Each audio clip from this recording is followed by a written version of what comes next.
So a lot just happened over the last 24 hours. The Cleveland Browns are sending Joe Flacco to the state border, actually to Kentucky. He's been traded to the Cincinnati Bengals. And now all of a sudden, everyone is speculating and talking about this huge opportunity that has been created for Shedeur Sanders, who will now finally most likely move up to be the QB2. I know it hasn't officially been decided, which is just ridiculous. And I have a lot to say about this because I'm starting to come to the realization that even though they had to, the Browns just gave all the valuable first-team reps to Joe Flacco and Kenny Pickett over the offseason, and now just 5 weeks into the season, both are off the team.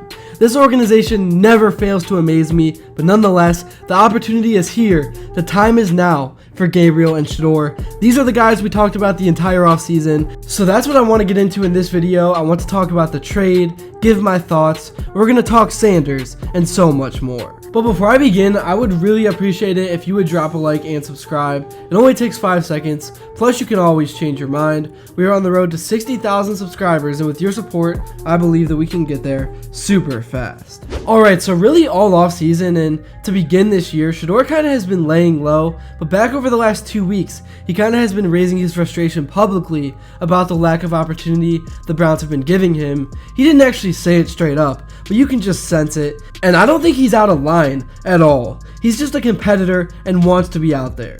One thing that was super interesting that I heard on a Cleveland talk show, I apologize, I forgot what show it was on, so I can't shout anyone out, but basically, the guy was talking about how everyone flipped out when Flacco got benched and the Browns released the depth chart, and Shedeur was still the number 3 QB, but basically, the guy explained how the QB2 throughout the week does not get any reps. Basically, putting Shedeur at 2 would be setting him up for failure. It would be screwing him. And Flacco being the number 2 guy made sense because he's already played. It wouldn't be the end of the world if something happened to Gabriel in the middle of a game and you had to put him back in on the field. But if you throw Shedeur out there with no reps, that could be disastrous for him. But now things are a lot different altogether because the QB depth chart is basically the 2 rookies. Those are the 2 guys the Browns will give the opportunities to, and I think the Browns are kind of waving the white flag and surrendering this season. They know it's beyond cooked. They are awful. They have absolutely no receiving core. Jerry Jeudy is 1 or 2 games away from a post-game meltdown in front of the media. Bond is inconsistent. You can't trust him. When your tight end is the guy defenses game plan around, you know you're doing something wrong. And that is not intended to be disrespectful towards Njoku, but even with the Chiefs over the last few years, yeah, Kelsey is their biggest weapon, but they still had guys getting open in different spots throughout the game around him. You can watch the entire game film. It doesn't matter what the players say in their interviews. These guys in Cleveland do not get open. Now, I know Shedeur is not going to immediately get an opportunity following this trade. Dillon Gabriel is still the starter, and he did not play bad at all in his first start in London. I thought he was solid, but he also didn't play good. He was not the problem, but he also was not the solution. He did not help the Browns win this game, and that's the issue. I know most franchises would look at the positive signs from this game, but at the end of the day, the Browns' list of QBs continues. He sailed most of his throws beyond 10 yards, and then, to end the game, you run the ball twice up the middle with no creativity, knowing the defense was ready for it, they were waiting. Then you throw on 3rd and long in desperation after not trusting Gabriel to let it rip all game. He was not able to let it loose. The play calling was just so tight, man. That's the kind of stuff the Browns do. That's the kind of stuff Kevin Stefanski does that is just so frustrating. And don't even get me started on him. I'm so sick and tired of Kevin. And I was one of the original people 3 years ago to call him out. I know some of you guys don't think I was and you defended him, but man, you could go back. I was infuriated with how he was managing the end of games. The dude coaches not to lose, and then the team ends up losing anyways, so why does it matter? I mean, those timeouts at the end of the game, a high school coach could manage a game like that. It's so embarrassing that Haslam's employ a guy who can't manage the last 3 minutes of an NFL football game. Like nearly everything he did, he should have done the complete opposite. And what coach in the NFL can go 4-20 in their last 24 games, scoring over 20 points in an offensive-driven league only 4 times? This dude is not the coach we thought he was. It's time to admit it. It's time to give it up if you're a defender. He had his moments, but overall, he's a bad coach. He doesn't do anything well. He runs a boring offense, and when the season's already over, you might as well be creative and let it loose, especially because this team is going to lose anyways, and we already know that. The hilarious thing for Shedeur Sanders is that Kevin Stefanski still has not committed. He said he is going to let the week play out before coming up with the initial depth chart. Kevin really is clueless, man. He doesn't know what's going on. I think the Browns fans are not committed to him. That's what's really going on. He should be worried about giving the fans what they want to see at this point, because nobody wants to watch a boring offense that he coaches on a team that will win 3 games.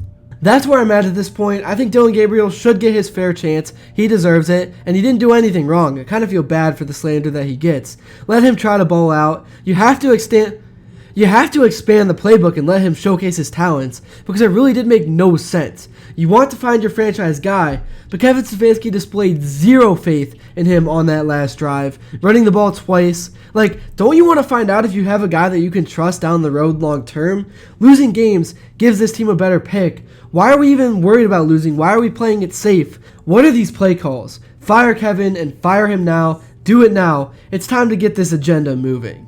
As for Shedeur Sanders, he does need to start at some point this season, because the Browns are going to look for their next QB in the draft. They're 80th in the last 25 years. Before you do that, you have to see if there's anything there in the 2 guys you have before you take somebody next year. And the Browns are actually double screwed in that regard, because now all the so-called generational QBs, all the generational talent in college that were in the pipeline are not what we thought they were. And then the Jags suddenly became the best team in the league. They're 4-1 since we have their pick. That was just bound to happen. I mean, I'm so tired of it all. I know this was a negative video, but I'm just sick and tired of the Browns. I'm tired of all the shenanigans. I'm tired of the Haslams. I'm tired of Kevin Stefanski. I'm tired of it all. Anyways, I want to get away from Browns talk, and I want to talk a little more about Shedeur Sanders himself.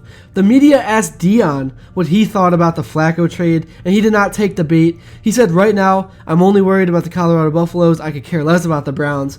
I guess one thing I can say is that even though I'm mad at the Browns right now as an organization, this thing has played out pretty much exactly how I thought it would. It's weird all that happened and how it happened, but it's week 6 and Shedeur and Dillon are the 2 QBs on this depth chart competing. I'm a little worried about if Shedeur does have to come in and play, because like I said, in terms of the skill position players, there is zero talent on this team. He's going to be surrounded with absolutely nothing, and I mean nothing. So Shedeur probably will go back to his bad habit of running back across the field and doing spin moves to avoid pressure, to try to not get sacked, to try to make a hero play. And NFL defensive linemen are just way too good and too fast. I could see Shedeur getting frustrated that nobody is ever open. That's my only concern. But still, I want to see him out there, because again, as I've said, there's nothing to lose. I want entertainment. This team sucks. They are awful. It's not going to get better. So give the people what they want to see. Here's what Kevin had to say in his latest press conference, giving us all updates on the team. On the road, and division opponent, excited about these opportunities, these rivalry games when you're going against division opponents. Obviously, they're atop the division right now, playing really good football.